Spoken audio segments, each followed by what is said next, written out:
We're here. We finally arrived. We are in the Fashion District, downtown Los Angeles. I am in Miss Simone Evans' studio itself, with herself. Miss Simone, what's going on? Hi, thank you for coming. Absolutely. Good Thank to you see for you. having me, at least, here on Off the Menu, Appreciate you. So, I'm familiar with some of your work, but I kind of want to just dive in to Miss Simone herself, right? So, I love to get the backstory of everybody I talk to, if you don't mind.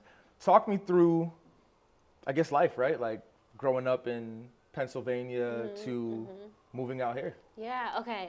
So, yes, I grew up in Pennsylvania after moving from New Jersey. My parents had our house built in Pennsylvania. Very nice. So, when I was 13, we were still living in New Jersey, but we were going to the Poconos like every weekend. Ooh, the Poconos. To see our house be Yeah. built. So, I literally got to see like the walls go up in my room and stuff. Was it from a start to finish, or? Yeah. Oh, wow. I saw when they bought the land. Yeah. So my parents, they are native to Jamaica, and so they both came over, and then they wanted to build a home, and that was literally a life goal of theirs. Of course. And then so they got the land, and then we saw the house go up, and so I would say actually seeing that, I think, basically made me the creative person I am, Absolutely. because I was 13, so that pretty much shaped my perspective as far as creating something out of nothing, literally seeing that there was no home there and now I'm living in it. Absolutely. And the house is the foundation, right? Yeah, That's exactly. foundation for everything. So it makes sense why that would kind of sculpt you. No pun intended, Yes. Literally. So, yeah, I'd say from that point on, I had always been creative. I thought my interest was primarily fashion, but as I went to art school and stuff, eventually I came to realize that it was actually textiles, the making of fabric. Absolutely. That makes me there's endless possibilities and stuff like that. So basically, yeah, my upbringing was creative all the way till where I am today, basically. Yeah. And besides the parents, which is a great source of influence and inspiration as well, but were there any things in surrounding areas or friends or movies or anything at all that might have played a creative role? Yeah, I'd say definitely home, because we are Jamaican. Right. My house was super. You don't know. My house was super colorful. Yeah.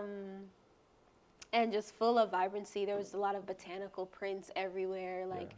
My mom didn't really have sweaters that were just one color. Straight red, They were just they different were prints and everything. Yeah, Absolutely. so I think from a really young age, I just was always into just vibrancy and all of this texture. But aside from my parents, I definitely say my upbringing with my friends. We all went to the same school and same church. I had a pretty good foundation, sort of surrounding me, and we're still friends to this day. They come out to support the stuff that we're doing now. Amazing. And when I went to school, when I was finally studying art, and I figured out that it was textile design that I really loved, I'd say that's when it clicked. I was like, this is what it's been all along. Absolutely. I'm interested in fashion, but really my heart is in the textiles, in the making process of it, so that I can then turn the textiles into garments. So, Absolutely. Yeah, I'd say college did it for me, or pretty much solidified it. And after graduating, I kind of just hit the ground running because I was just super passionate. Phenomenal, absolutely. And just to backtrack a little bit, where was schooling? And how was that environment? Not just the schooling environment, but surrounding areas as well. So I went to Kutztown University in Pennsylvania, which is about maybe an hour and a half from Philly. Okay. And it is sort of in the middle of nowhere. And but I would say that surrounding or that environment sort of made me better. Yeah. And remote access, absolutely. I was literally forced to just focus on, because if you're going to be somewhere like that and not living the, a party lifestyle or whatever, you're just distracted when you're partying as much, right? Yeah. So you're afforded the time to really dive deep into your creative kind of juices and really, fortify something, Yeah, and it was kind of like, now that I'm reflecting on it, it was just like it was the perfect place for me because I was like falling in love with textiles, and it was so like out in the middle of nowhere that I could get to know what it was like to film out in like a big field of grass. Absolutely. Silk painting. I wouldn't have known that had I, gone to New York City like right away or anything like that. So I think it definitely shaped maybe like the stillness that I still have today, because I've always been in like super, peaceful, serene places. And I definitely get that vibe too. As soon as we, met each other today, actually, got that aura of just like super relaxed and just, giving off just a great vibe. So I can tell that's been something that's you've just strengthened as well, Now you mentioned New York as well. I know that you spent some time in New York as well. Am I talking about, Yeah. So I spent 4 years in New York, but when I say years, I mean I would spend the summers living there. But I spent time at a place called Textile Art Center, where I was. That pretty much is where a lot of my professional development was like built. I basically was then learning to teach in groups of like 5 to 10 people, but I was also like the youth programs director. So I was managing classes with the youth and then as well as classes with adults. So there were locals, there were people traveling into New York, there were like, children of like stars. Yeah. So it was like, it was amazing to be teaching these like kids how to, like kids that really cared about it too, because these are kids that are being signed up to really learn what it's like to weave on a loom and to make fabric from scratch or surface design or anything. But basically like New York, I'd say, is the reason I'm in like, or I'm able to still be in LA because LA, and pursue, LA would have like swallowed me whole. Yeah, we've heard stories for sure. Had I not been, like, New York toughened me up, and I was like, I think, kind of created a boss out of me, so that by the time I got here, talk your talk. You know what I mean? Absolutely. No, don't be shy with that talk. I don't know how else to put it, but yeah, like when you're commuting from the Poconos to New York City, you have to love what you're doing. Absolutely. So I was doing that like for a while, and then there are the years that I would live there in Brooklyn or live in Manhattan to be closer. But ultimately, I loved what I was doing, and I was teaching everything surface design related. And I think, by the time I got to LA, I was like, I'm okay. Like, people say also if you've lived in New York, you can live like anywhere. Right, I was gonna say that's a classic saying, right? If you can take it in New York, you can do anything else in the world because it is a different world out there, Absolutely. So let's take that experience in New York and let's talk about your transition to Los Angeles. Like, what made you even take that leap? Different side of the country as well, right? And different just world almost too, different environment as well. So what made you take that leap and why did you take that leap ultimately? So, okay.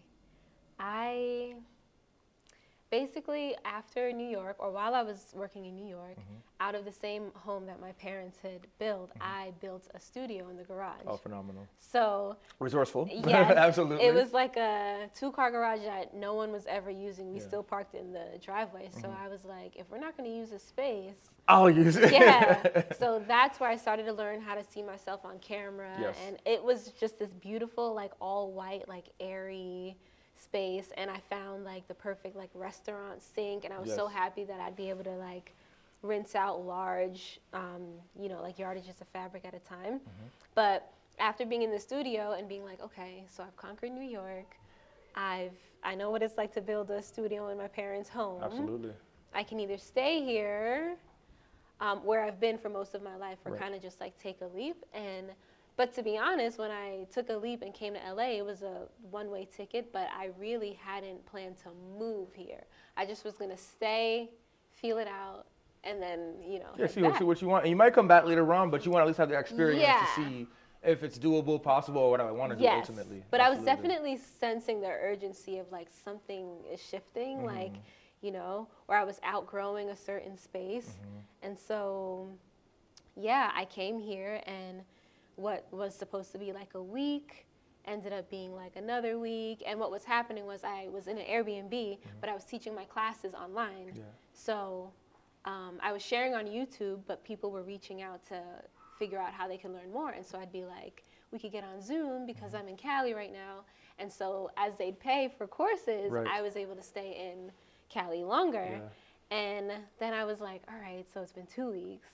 And then I'm like, all right, so if I can do this for 2 more weeks and I make this set amount of money, Right. then I can live. I'll get a place. Yeah, I got a place, yeah. Because It works out well. It's the beautiful. cost, yeah, because honestly, in LA, the cost of an Airbnb is pretty much the same as paying rent, Right. like, if not a little more, Really? because you get charged the service fee for using Airbnb. Right. So it's not really like that much of a difference. But it was a nice segue because I didn't have any clue where I even wanted to live, Right. and these were just Airbnbs, so I didn't know what neighborhoods were like actually like. Absolutely. But I was like, okay, I'm across the country. I'm doing what I love. I can do this on the beach if I feel like it. I can do it like anywhere, literally. I didn't have a studio space yet, but because it's, you know, California, you can do it, you know, Pretty much anywhere. Yeah. Yeah. So, yeah, I just called home and was like, I'm going to stay. Staying here. Yeah. And quick side note too, you're of Jamaican descent, just as I am as well. Yeah. How did that go with the parents? Because, you know, first of all, they don't love it when you leave. I mean, they don't mind it, but their first thing is like, stay here, save your money, and then do what you know, whatever. Yeah. So they're, you know, I have Jamaican parents, you know, and they were always, you know, very supportive as well. But my mom especially, you know, she might have had some stuff if I had to say, but you have to take that leap, right? Yeah. My parents are super supportive. They're awesome. amazing people. Like, genuinely, I mean that from the bottom of my heart. They're like, I think because we're genuinely close, and they've seen, I think before I came out here, they saw proof of Yes, that you're working success, hard and success, and like you actually know what you're doing. Yeah, they're and- like, she can hold a job in New York. Yeah. She can commit to something for 4 years. She Absolutely. can commute for a really long time. Discipline, essentially. Yeah, Absolutely. I was waking up at like 5 a.m. I was getting back to PA at like 9 to sleep and then do it again. But my heart was in it. So I think by the time I called and was like, hey, I want to stay out here, they basically were like, go for it. And if it doesn't work, just fly back no home. problem, It's just that simple. No problem, absolutely. So I had the wiggle room for a ticket to fly back. But aside from that, I honestly didn't have anything like that to stay out here. But it was my classes keeping me afloat. Absolutely. So I'm like, this is what I'm made to do. Yeah. Like, I just want to basically share my love for creating textiles from scratch in whatever way, whether it be like painting, printing, batik, dyeing, screen printing, marbling. There's so many different like avenues to take to make something that you can literally have, like, be a part of your family and be a part of like whatever tradition you want it to be a part of for ages. So yeah, they supported it and they're like, go for it. And I knew I had my safety net, but I also was like, no, I'm not going home. I'm not going back. I want to see. I want to get through this. Yeah, Absolutely. yeah. And if doors are opening up now, because honestly, I feel like it should have been a little harder when I first got here, but for some reason, it was just like Stars aligned. timing was like, and people were like, hey, I have a custom request here, or I had opportunities like speaking for my like, you know, alumni group, and just opportunities like that are the things that kept me out here. Yeah.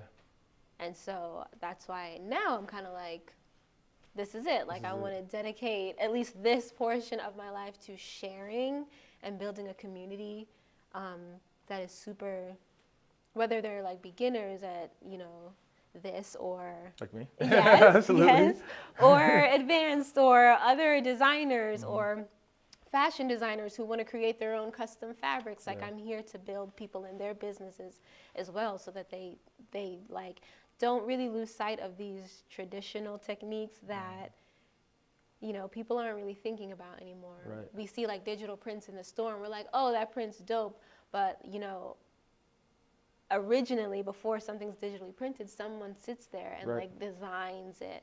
So I'm into like sharing like my joy for the original like technique, you know? From the ground up. Yeah. And what a feeling, like, most people don't really understand what it is they kind of want to pursue in this life that we have until later on. Some people don't figure it out at all, you know? So what a feeling to have that from such a early age and early understanding and groom it, right? Like lovingly and want to be able to share it and share that same joy that people get. We talked a little bit off camera before, but the joy that people get, the therapy kind of feeling that people kind of have when they're doing it and they leave here. And some people, like you said, end up pursuing it a little bit more, whether it's business-wise or just therapy-wise, you know? Like, it's a beautiful thing, you know? It's amazing. I remember before this studio, when I first came out here, I was in a different studio space, and it was right after a lot of people were coming outside after COVID.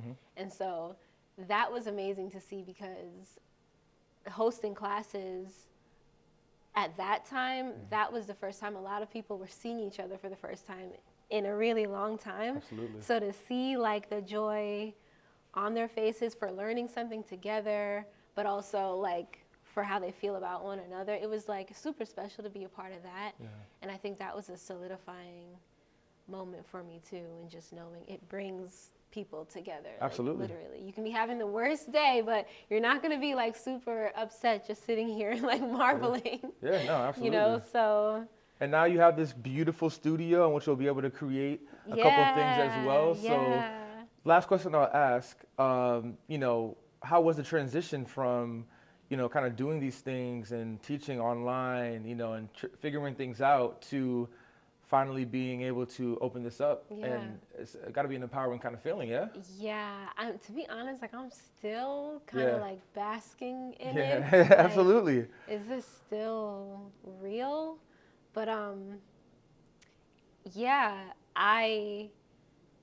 there came a point where after teaching on the beach and teaching in museums and pulling up to schools and stuff like that, I had already known that, okay, it's community that I'm like really into. Absolutely. And obviously textiles that I really love, but to start building my own or having a space where we can actually host events and cater, absolutely, cater to people's, you know, private parties, or maybe it's a birthday or a bachelorette celebration, or date night for couples. Like I literally just want to create a space for people to enjoy and have, and so feel comfortable, create.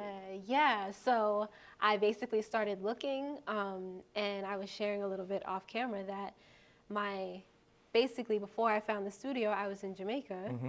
And that good inspiration, great food and other activities, soaking up the sun, like jumping off of cliffs and stuff, and it was amazing. And I was like, okay, I can go back to LA now, but you know, 2023 was coming, and I was like, the only way I'm staying in LA, because it's obviously an expensive place to live, and if you're hustling, I mean, like if you're out here and you have a dream, you have to grind. You gotta grind. Like, there's a million other people, thousands not right, a million other people trying to do something out here as well too, and create as well too. So what are you gonna do to differentiate yourself, right? Right. So I was like, I'm not gonna go back to just try to pay rent and live there.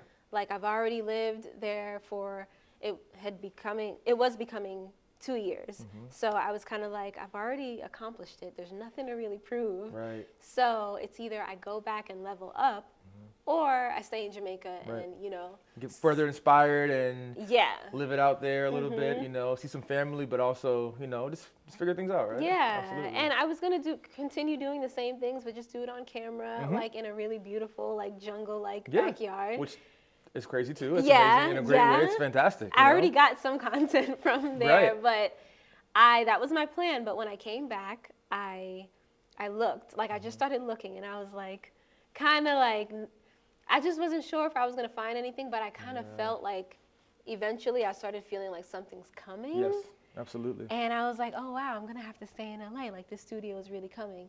And honestly, it was literally like a miracle. I had just gotten out of church, and I just got on Facebook Marketplace and met someone who was like, I love what you're doing, because I shared my work as well. They said they were a creative. I shared my work. They're like, wow, we kind of do similar work. Absolutely. I'd love to meet right now. So I literally left church, flew over here, and it was like we instantly connected. And I was entrusted to take over. And look at that.